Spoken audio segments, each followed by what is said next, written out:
Now, around a week ago, former First Lady Melania Trump released this video demanding answers about that attempt on her husband's life 2 months Yeah. ago. The attempt to end my husband's life was a horrible, distressing experience. Now, the silence around it feels heavy. I can't help but wonder, why didn't law enforcement officials arrest the shooter before the speech? There is definitely more to this story, and we need to uncover the truth. Well, where is the accountability, Roger? The Secret Service has so many questions to answer, as does the FBI and Homeland Security. We still know so little about that first assassin, the man who was shot dead, the young man who ended up killing an innocent man in the crowd in front of his family with a bullet that was meant for Donald Trump, just narrowly missed killing Donald Trump. And we seem to know next to nothing about him 2 months later. How can that be? It's just like JFK. I mean, if indeed he was the only shooter, there's all these questions.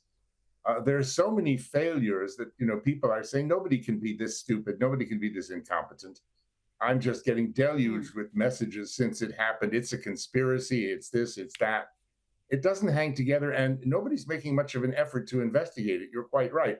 I don't think we'll really get answers until Trump gets in office and releases the bloodhounds to find out what's really gone on here in both of these instances.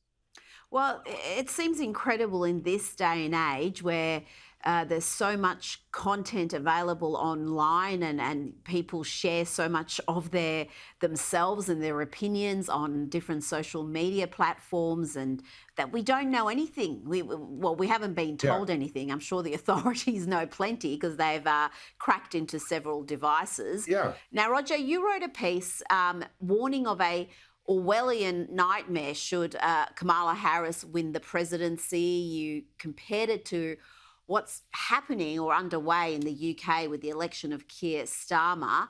What do you mean by that? What do you fear could happen under a Harris-Walz administration?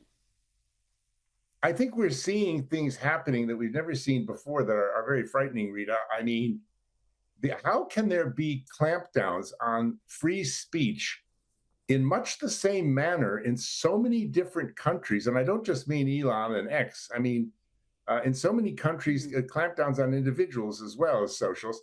How can there be so many things going on that are so identical in so many countries at the same time? Who is pulling the strings on this? Well, if they crack down on free speech, particularly in the US, where you would think the Constitution would prevent that from happening, but they think they can get around that. Dr. Roger Gewolb, thank you so much for your time this evening. Thank you.